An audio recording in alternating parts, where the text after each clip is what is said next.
Here are 6 ways that you can build trust and inspire action with transparent communication. So hello, my name is Michael Quigley. I'm the creator of Catholos, and welcome to the Catholos Leadership YouTube channel. I'm the founder of the Catholos podcast, Food for the Journey, on a mission trying to help 1 billion people. So espero que estés muy bien, as they say in Spanish. Hope you're good.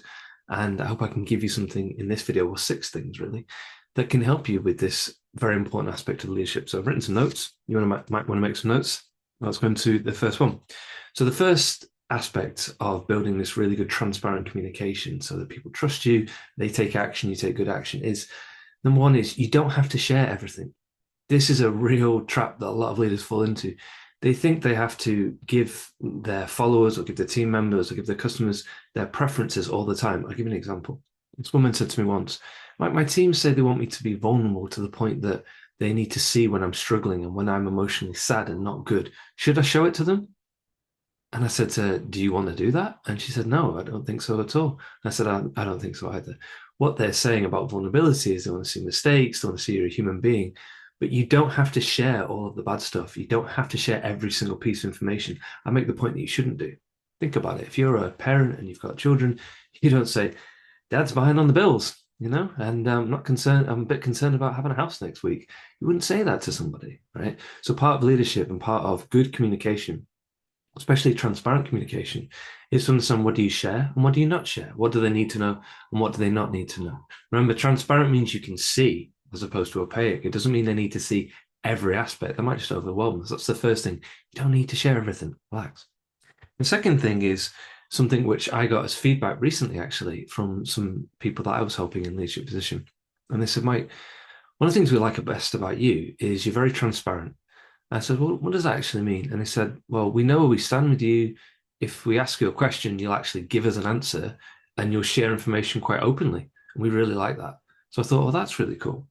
So I thought, well, what did I do? And I thought there were 3 kind of ways that I approached that. First thing was, if they asked me a question and I knew the answer, I would just share it there and then. If they asked me a question, I'd say, I can tell you the answer now. And then I'd tell them. That was it. I wouldn't fudge the question. I wouldn't go, well, let me have a think about that. If they asked a question for something, if it was difficult or easy, and I knew the answer, I would give it to them there and then. Okay. The second thing I did was, if I didn't know the answer, I would say, I'd say, I don't know. And I'd let that sit for a second or two and own that and be okay with that. And then say, let me find out for you. Yeah. Because it's not good enough to just say, I don't know. Think about it. If people come into you all the time and you're saying, I don't know, you're not helping them move forward. You're just stopping them there. Fine. But then you're not moving them forward. So I'd always say, I don't know. I need to find out. Leave that with me. I will find out for you. And the third thing I did was, sometimes I'd say, that's not information I can share right now. And then I'd always give a reason. So for example, I'd say, that's not information I can share right now because that person's asked me not to talk about it when they're not around. It's pretty straightforward, isn't it? What are they going to say to that? No. So if you know the answer, great, give it. If you don't think it's appropriate, don't share it. And if you don't know the answer, tell them you don't know, but also tell them why you don't know. Okay. Fourth thing, which is a big worry, is a lot of people say, I don't want to look weak. I don't want to look underprepared.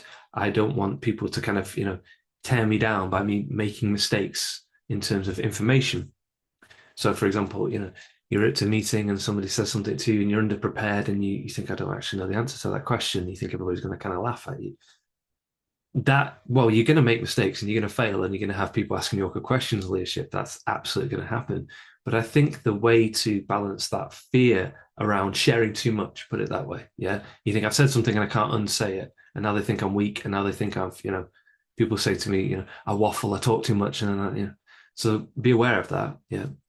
But what's behind that is not just about oversharing, which I said before. You might say, well, I can't share that for these reasons. It's more that people feel that they will be seen as less of a leader in the eyes of people.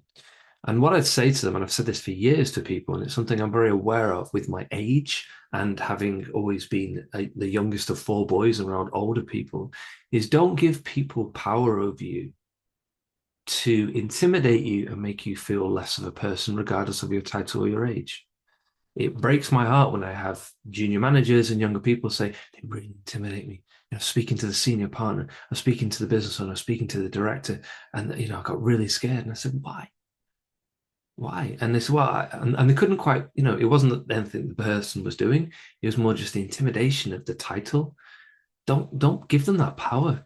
A lot of people in those positions, when I've spoken to them and I talk to them about these things, they say, well, there's no need for them to be scared of me. Or do I come across like that? I hope not. Yeah, don't give people that power over you. So if you're concerned about oversharing information, use the previous point I just said. But if it's more about you're really concerned about how people see you, focus more on what your family think of you, what your friends think of you, what your partner thinks. They're the ones that really know you. Yes, your team know you to an extent and your customers and your clients, but don't give them that power. Yeah, because if you are a leader, you are going to fail. You are going to make mistakes. Like my dad says, it's like playing the violin in public, right? You make all these mistakes, people hear them. Fine. But you don't need to add another layer of pressure, meaning they're going to judge me and I'm going to let them affect how I see myself. Don't let anybody affect how you see yourself negatively. Don't give them that power. They don't deserve it. Okay. It's quite a deep one, that. It's an important one, that. I feel strongly about that. I want you to feel good about your communication, feel good in how you see yourself and how you communicate with others. The next one's a really useful one, which is a framework that I kind of made up really years ago, and I've taught it in communication skills training. I want to share it to you now. And it's to treat everybody like a VIP, like a very important person. Everybody wants to be treated as important. That's a really important part of transparent communication. Make them feel important, right? Don't say, well, they're only that person or only. No. Everyone's supposed to be really important.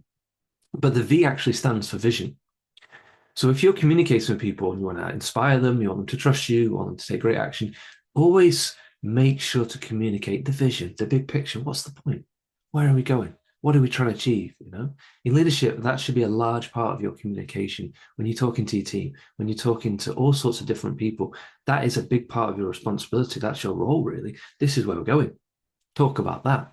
And then you get into the I, which are the issues, the problems, the things that need to be fixed.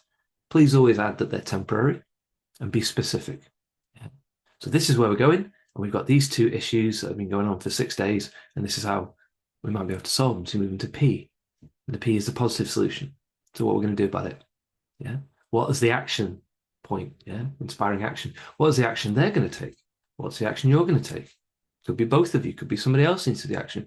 But the V and the P are the bits most people miss out. They go straight to the problems. And it's so-and-so said this, and that email said that. Yeah, but you're missing the big picture and you're not talking about the positive solution. You're just getting stuck in the middle thinking it's going to be forever. That's not leadership, right? That's just going around in circles. So VIP, treat people like a very important person when you communicate with them, always. Yeah, treat them like the most important person in the world because you want that. But start with the vision, then get into the issues, and then focus on the solutions. I wanted to finish with 3 kind of top tips, really. People say to me about communication, whether that's in networking, whether that's in team meetings, or it's talking to clients. What do you do, Mike, that really works? Well, first thing is, if you're talking about people when they're not around, a really good habit I got into when I used to be a teacher, and it's definitely helped in business as well, is always anonymize names. I make up names. I do it all the time when I tell stories. I give real life examples from people because people like that, but I protect their privacy and I protect their integrity. I say it was Mohammed, I say it was Sarah, I say it was David, I say it was Juan, and I just make it up. That frees me to share that information. Obviously, you got to be respectful still, yeah, but get into the habit of doing that. It's just a really good thing to do because the alternative is you share, information you shouldn't have shared to somebody, they find out, and that's your fault. So get into the habit of when you're talking about people, when it's appropriate, just anonymize them. Don't mention the names or change the names. Yeah, that's a really good thing to do. The second thing is, and this is absolutely crucial, you've got to have somebody that you can talk to in strictest confidence. If you're a counselor, they have what's called supervision. They have these trained people because a lot of people come to counselors with real issues. Who's a counselor to talk to? Yeah. So who's your version of that? Is it your partner? Is it a friend? Is it somebody at work? It depends, on your position if you should have somebody at work. So if you're a business owner, should you be talking to somebody in your directorial team as your trusted person? I'd say no. Again, don't give them that position. It's a conflict of interest. Yeah. You might have a friend, or you could have a coach, or you could have a counselor, somebody who their role as a third party is just to keep you well and to listen to you, So please make sure you got somebody that in strictest confidence, they're not going to pass it on. You feel, oh, I was leading this group and this happened. They told me this and it really affected me. You need to have that. And the final one is an aspect of emotion. Now, pretty much 3 types of emotions are positive, negative, and kind of neutral. We're like, meh. In leadership, people don't need your anger. They don't need your guilt. They don't need you shaming them, but you're going to feel these feelings because kind of what do you do with them? So I make the point where if you're going to especially communicate in a way that you're not in the room with them, so you're going to send them a text, you're going to send a WhatsApp message, you're going to send them an email, you're going to send some form of communication that isn't you in a room, they can't feel your vibes. Catch yourself and make sure that in that moment you're either feeling good or you're feeling quite neutral. Because if you're feeling not, if you're feeling angry, upset, panicked, overwhelmed, anxious, depressed, all these things that we feel, that's going to come across in your communication, trust me, whether you realize it or not. And then you're going to be saying, I wish I hadn't sent that email. I wish I hadn't done that. And I've overshared this and I'll annoyed this person. Catch yourself. Yeah. And just say, how am I feeling right now? Not so great. Okay. I'll just catch myself. I'll just take a minute before I send that communication. And you can even get to the point where you can do that in meetings and face to face and say, I'm not going to make a decision right now because I'm not feeling, 100%. Yeah. Before you walk into a meeting, before you see your group that day, before you log on, take the time, get yourself good, do some deep breathing. Yeah. Listen to some music, watch some of these motivational videos, feel good because the vibes that you put across, remember, we're trying to inspire people and want them to trust you. They're not going to do that if all you are is a wet flannel or a fist. That people don't need that. That emotional aspect of leadership, really, really important. And that comes across, that kind of blankets all the things I've said today, how it comes across. Yeah. So you could do 5 of these 6 points really well, but if you do them with anger, they're going to miss the mark.